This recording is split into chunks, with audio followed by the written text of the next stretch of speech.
Muy buenos días.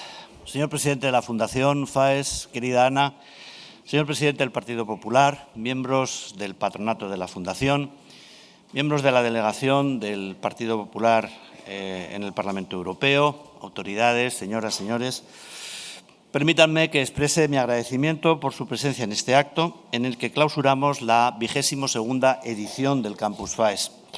22 años es mucho más tiempo del que pueden exhibir algunas celebraciones que se hacen pasar por tradiciones inmemoriales. De modo que podemos presumir de que el Campus FAES ha adquirido ya por derecho propio la condición de tradición política, de intercambio cultural y académico, intelectual y político, que de todo hay y de todo ha habido desde aquel verano de 2004 en que se abrió el primer campus en Navacerrada. Un agradecimiento que se dirige de manera muy especial a todos los que un año más, con su participación, han dado contenido a estas sesiones junto al reconocimiento del trabajo de todo el personal de la Fundación en la organización del campus, que este año cuenta con el apoyo singular y bienvenido del Grupo del Partido Popular Europeo. Y sí, un año más hemos hablado de la relación transatlántica en su sentido más amplio, vista esencialmente desde Europa y con la conciencia clara de los desafíos que afronta y de las tensiones a las que esa relación se encuentra sometida. No hace falta remontarse muy atrás y puede parecer mentira, pero hace unos pocos años estábamos hablando de la Asociación Transatlántica para el Comercio y la Inversión, el TTIP. Esta casa produjo entonces un magnífico estudio, y puedo decir magnífico porque yo no tuve participación en él, en el que se detallaban las condiciones y los pasos para hacer del ámbito transatlántico una gran área de prosperidad abierta al mundo iberoamericano y a África. Hoy nos encontramos en una situación bien distinta, porque ese orden internacional, alentado por el libre comercio y la convergencia de sistemas democráticos, se encuentra gravemente comprometido, si no irreversiblemente dañado. No podemos obviar el hecho de que si ese orden ha entrado en crisis, una crisis que para muchos sería terminal, ello se debe a que ha sido repudiado por la gran potencia que en buena medida lo alumbró. Se ha impuesto allí la idea de que ese orden internacional se ha vuelto contra los intereses de los Estados Unidos, que este país es el gran perdedor de la globalización, que en lo que todos creíamos que era el gran siglo americano, la gran potencia se ha visto más insegura, cree haber sido depredada por sus aliados, erosionada su identidad por la inmigración y comprometido el bienestar de sus ciudadanos por la deslocalización de empresas que ahora, dicen, volverán para producir allí y así evitar los aranceles convertidos en amenaza política. Y es verdad que no hay que simplificar, porque en este vuelco histórico, porque lo es, subyacen transformaciones culturales que, curiosamente, desde la izquierda han pasado a la sociología más conservadora de los Estados Unidos en una transferencia paradójica, pero real y políticamente muy eficaz. Porque ahora resulta que la cultura de la queja, la reivindicación de la identidad amenazada, la cancelación, la exigencia de reconocimiento, la movilización en torno a un relato colectivo de agravio, ya no están solo en las minorías tradicionalmente cultivadas por la izquierda, sino que ahora dan vida a ese Make America Great Again, a ese MAGA, en el que desde luego el Partido Republicano de Lincoln y de Reagan es cada día menos reconocible. Cuando, en respuesta a la exhortación de Kennedy, dejamos de preguntarnos qué es lo que podemos hacer por nuestro país, para preguntarnos qué es lo que nuestro país tiene que hacer por nosotros, pasan estas cosas.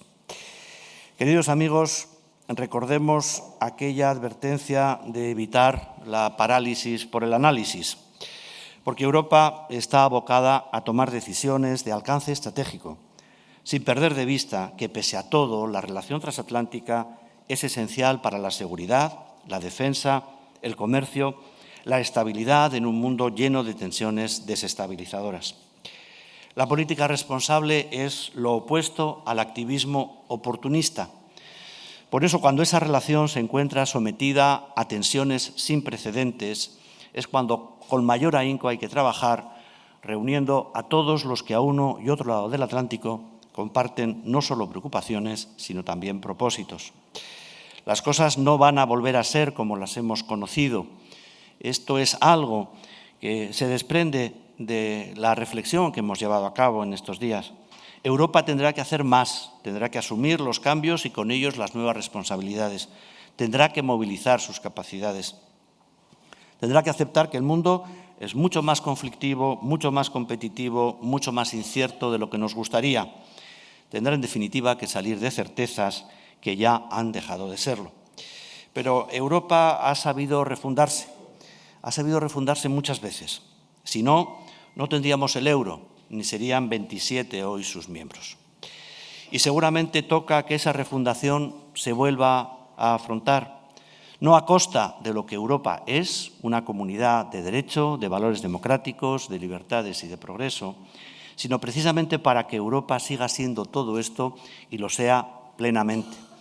Por eso este es nuestro compromiso con una Europa democrática e institucional, no plebiscitaria ni iliberal, con una Europa atlántica y, por tanto, occidental y con clara proyección americana. Una Europa segura, pero no cerrada. Una Europa con ambiciones innovadoras y competitivas que nazcan de la confianza en sus propias capacidades. Por eso, reitero este compromiso. Y al mismo tiempo que vuelvo a expresar mis palabras de agradecimiento a todos los que han hecho posible este campus, invito ahora al presidente de la Fundación, don José María Aznar, a tomar la palabra. Muchas gracias.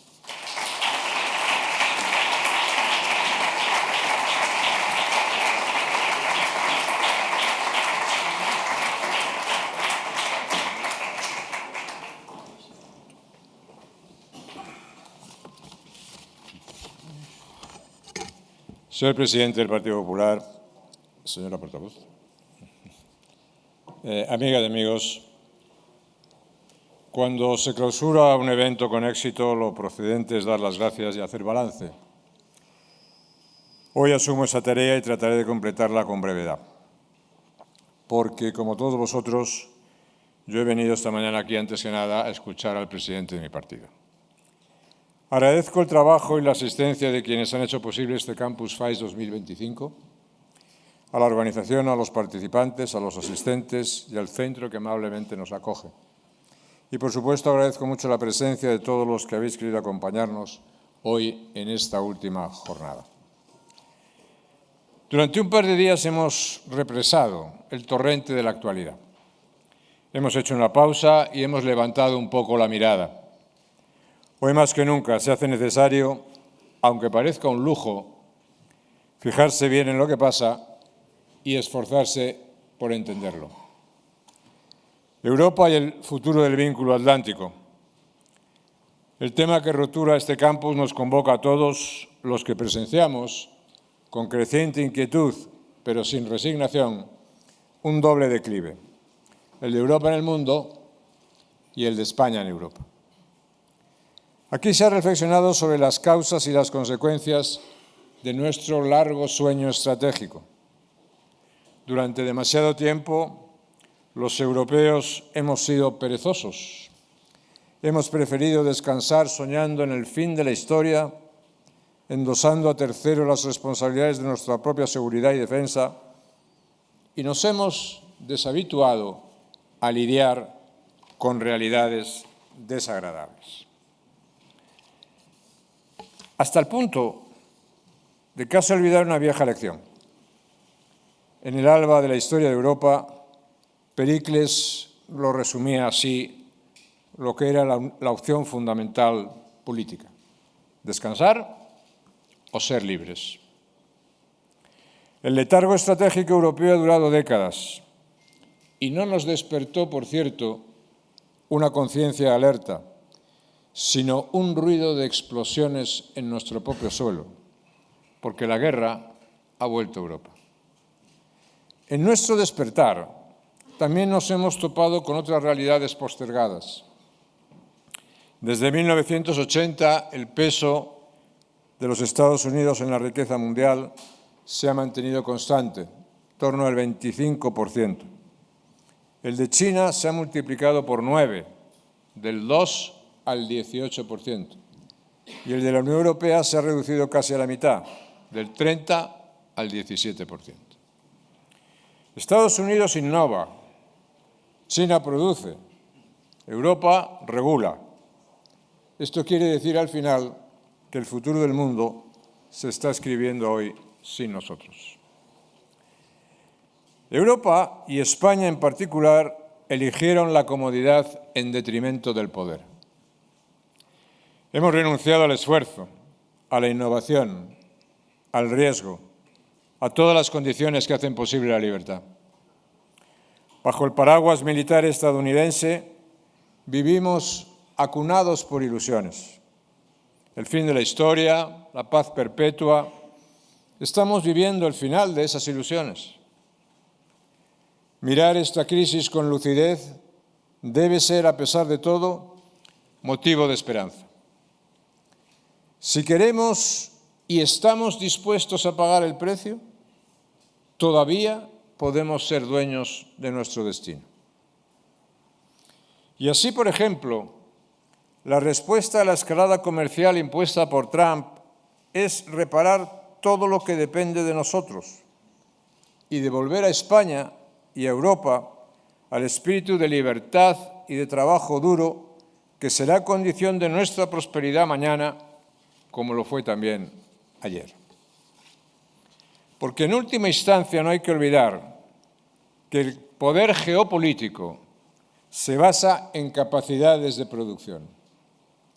Por lo tanto, debemos cambiar el modelo en una dirección muy clara.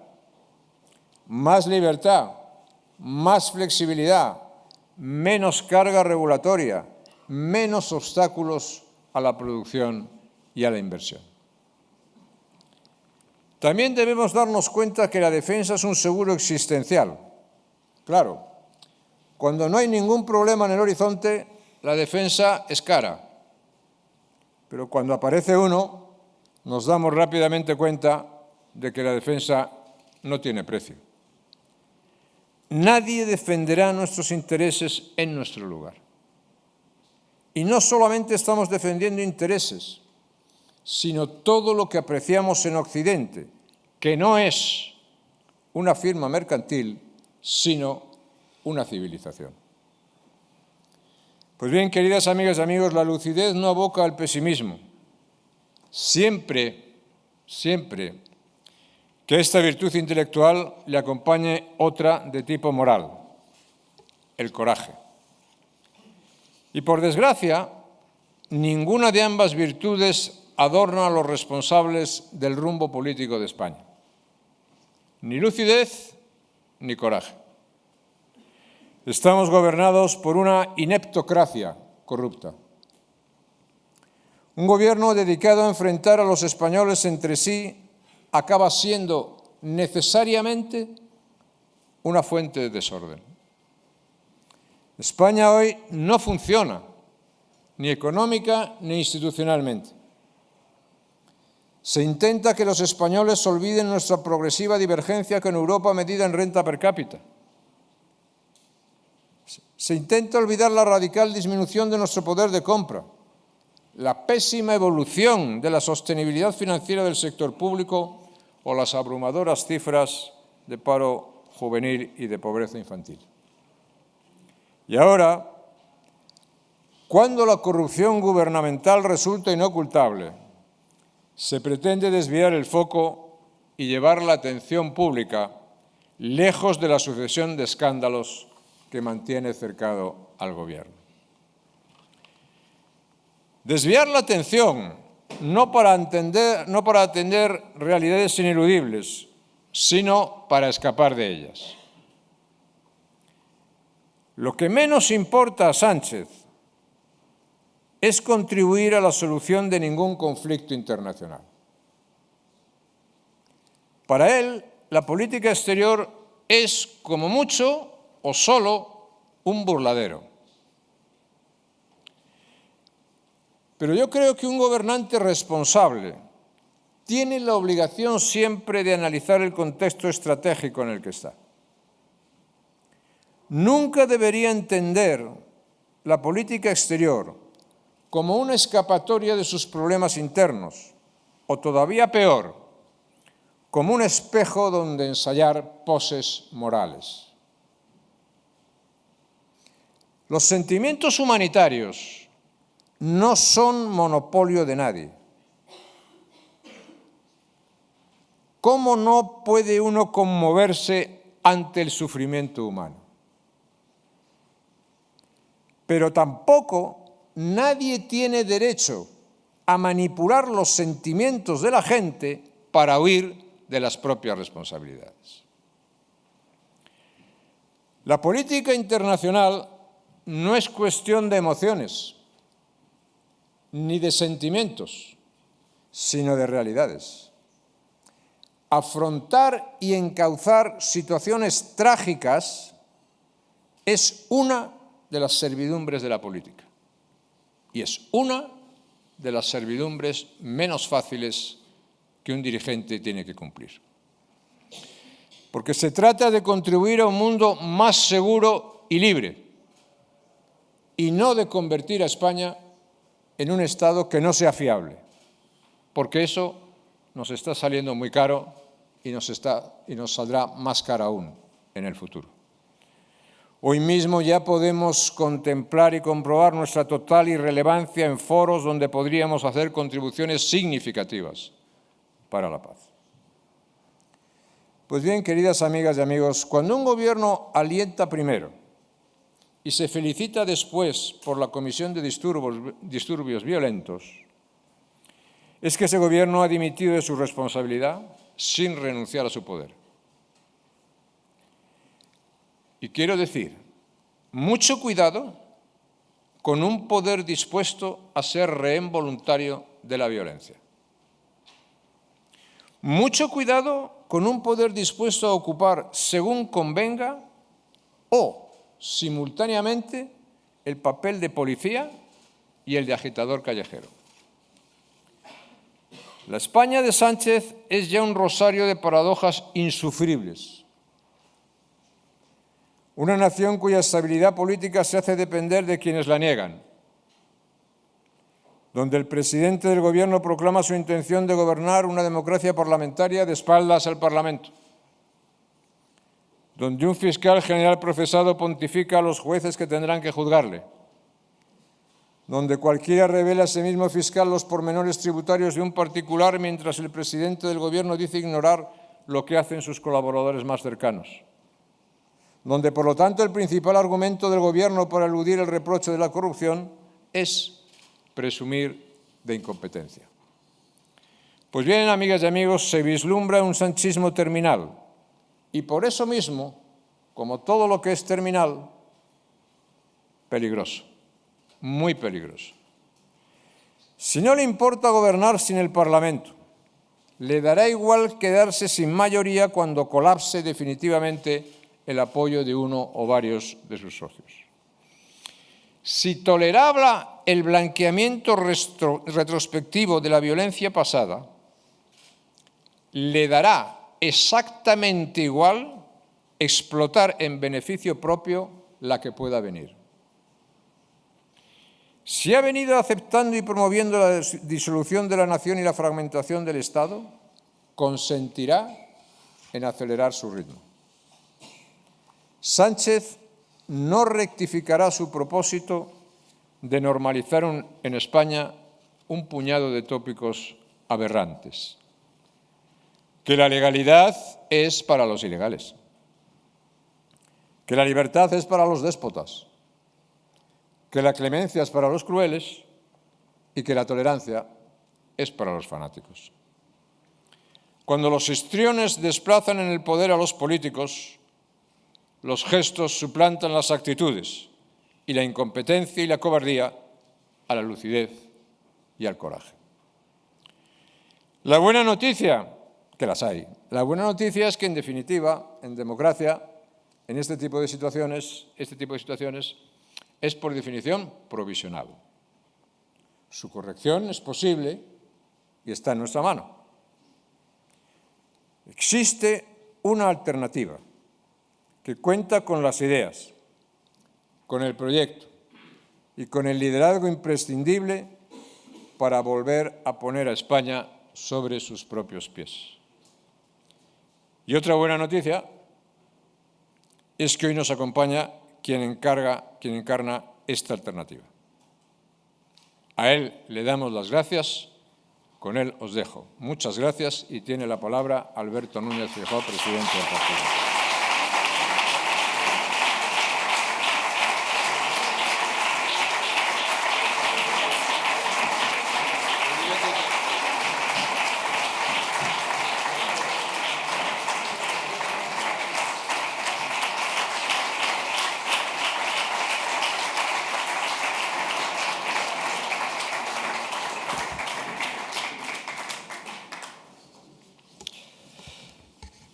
Muy buenos días a todos. Muchísimas gracias por su atención. Mi presencia aquí responde a la amable invitación que cada año me hace el presidente Aznar.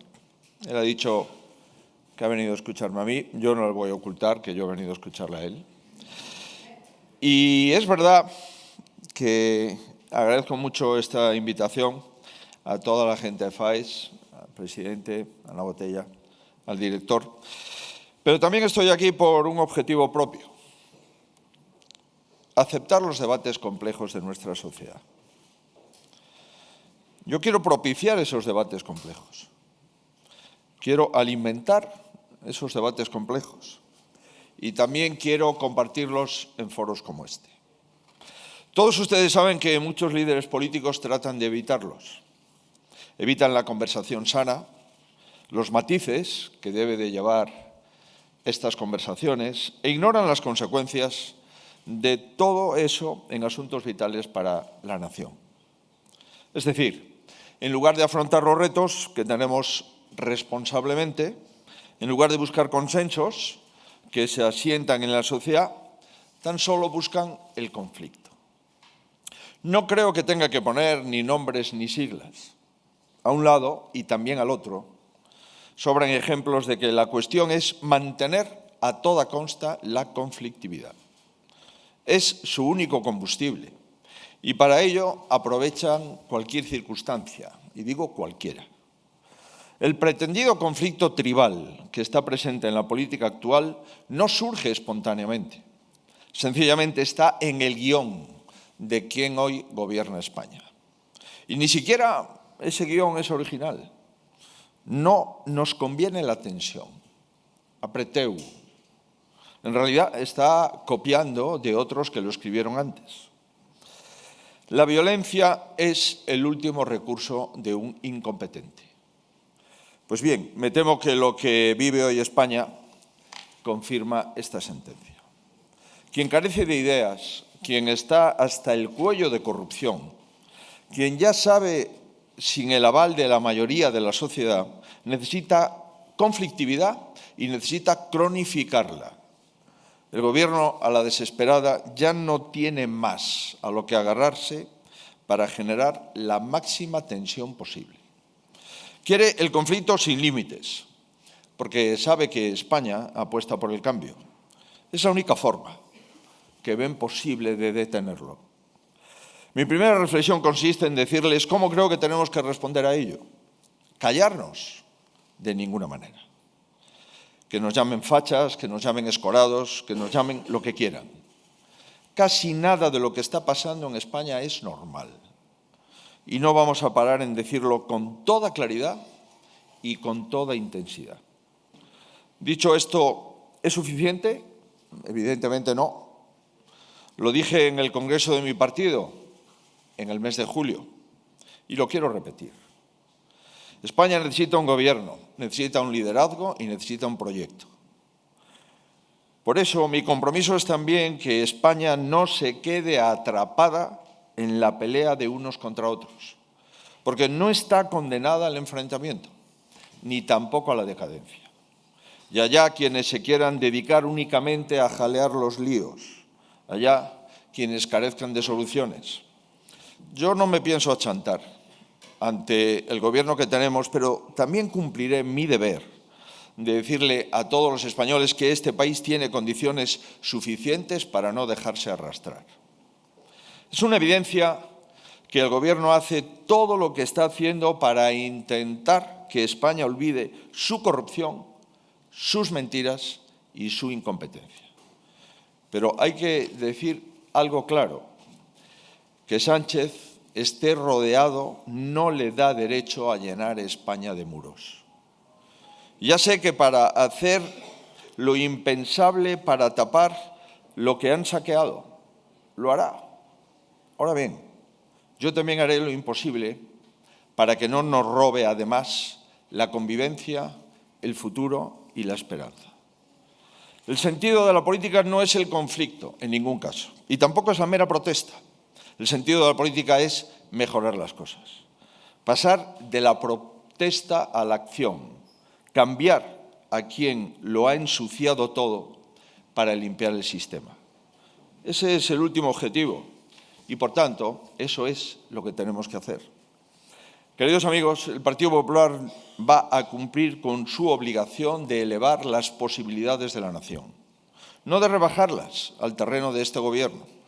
Y somos, además, los únicos que podemos liderar España hacia el camino correcto. ¿Quién va a hacerlo? ¿Quién va a hacerlo si no? ¿Va a hacerlo quien nunca ha demostrado nada? No. Quien a la primera de cambio renunció a transformar algo en la nación no ofrece garantías.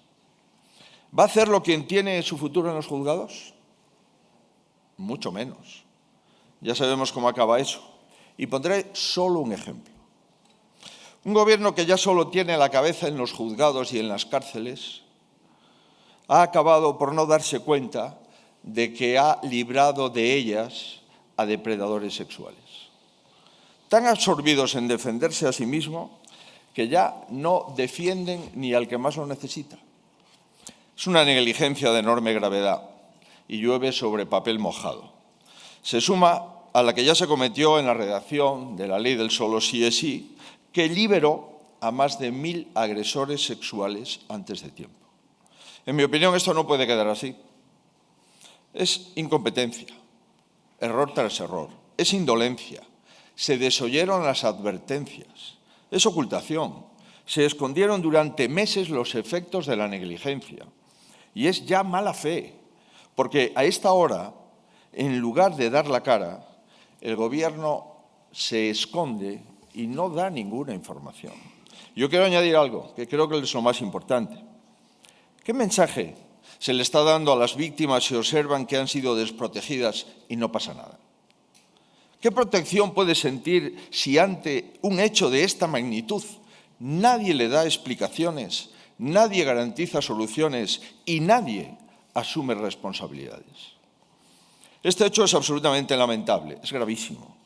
La constatación de que gobernar desde la total incompetencia lo pone en peligro todo. A las mujeres, sin duda, pero es que es así con casi todo.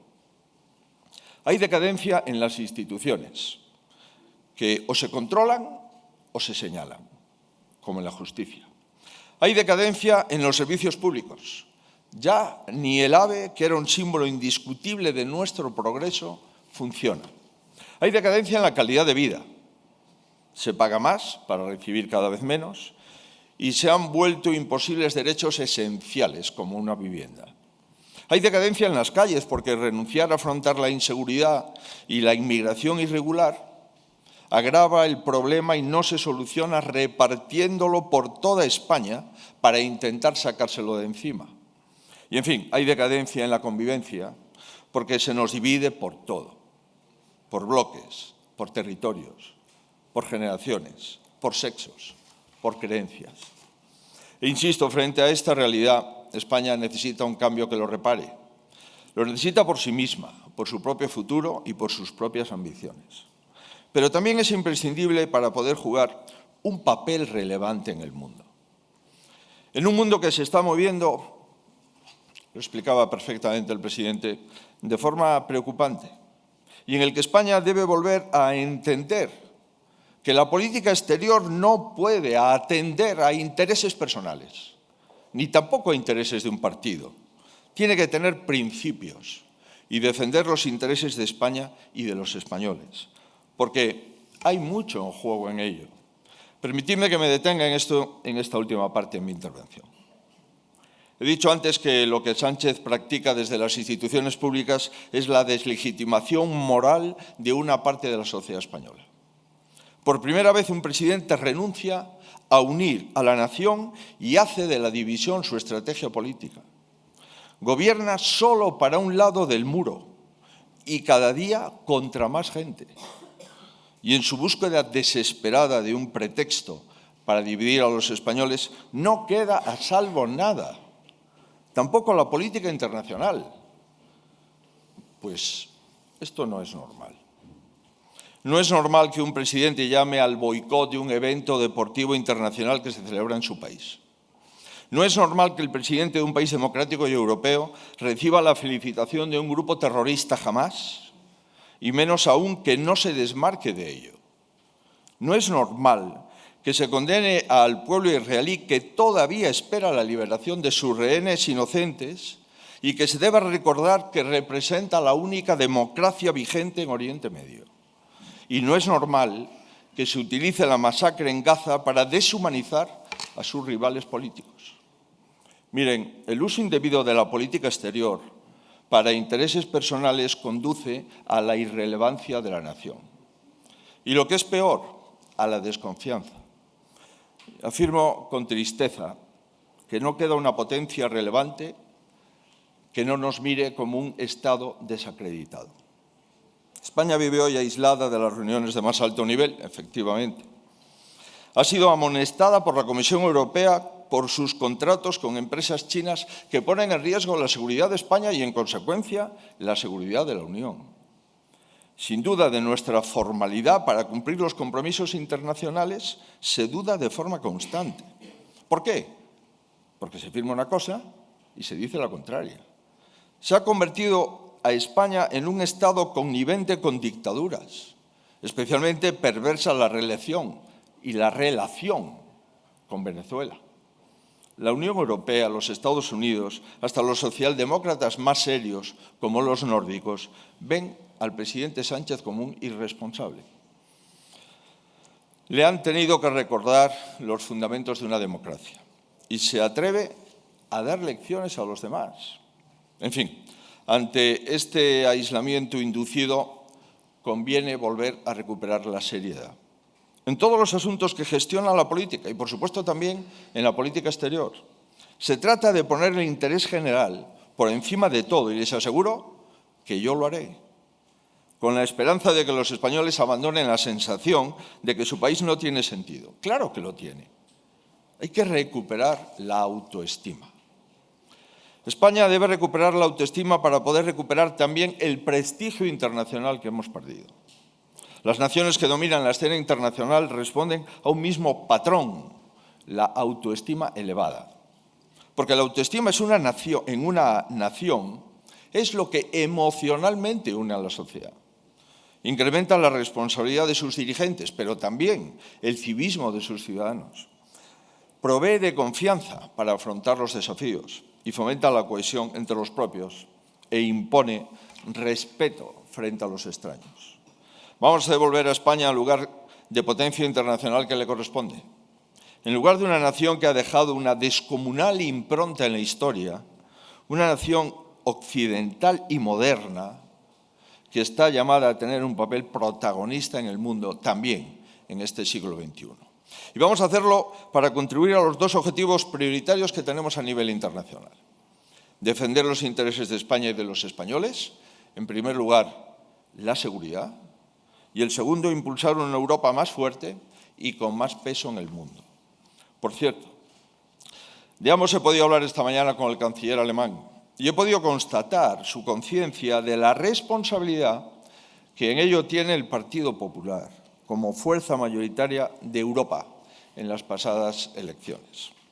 Del mismo modo, compartimos objetivos de trabajar por una Europa más segura, más competitiva y más próspera, con medidas como una drástica reducción de verdad de la burocracia. la flexibilización del Pacto Verde para hacerlo compatible con el desarrollo económico e industrial, y una política migratoria firme, acordada por los Estados miembros. Seguridad, competitividad, soberanía, inmigración, reto demográfico. Son retos que van mucho más allá de los discursos populistas. La fortaleza europea es imprescindible para asegurar nuestra identidad, pero también para asegurar nuestros valores democráticos. Y la fiabilidad de España en estos objetivos no puede volver a ponerse en cuestión. En un momento en el que la polarización y el populismo lo amenazan en todo el mundo, nuestro deber es defenderlos con mayor ahínco que nunca. Y añado, con mayor legitimidad que nadie. No acepto lecciones de quien se siente más cerca de Maduro que de Bruselas. Y no acepto lecciones de quien minimiza la gravedad de romper el vínculo europeo. Termino. Sé que los objetivos que he mencionado tienen una enorme trascendencia. Devolver la normalidad a la política en España y devolver a España el papel que le corresponde en el mundo. Será costoso, será difícil, será complejo, pero será. Agradezco no sentirme solo en esta tarea y de forma muy especial le agradezco al presidente Aznar contribuir a ello siempre. Doy por hecho que en el día de hoy hemos venido a escuchar, a reflexionar y a aportar. Y esto es lo que hemos hecho. Desde un presidente de gobierno que lo ha sido y desde una persona que sigue el día a día de la política internacional y nacional, desde una experiencia que para mí es determinante. Pero tan solo quiero aportar al debate una afirmación más. Yo creo en la política. Yo creo que en la política realmente solo hay un muro posible. Y yo me alegro de seguir a este lado con un defensor de la democracia como el presidente Aznar y no en el otro, con defensores de regímenes no democráticos del otro lado del Atlántico. Nada más y muchas gracias.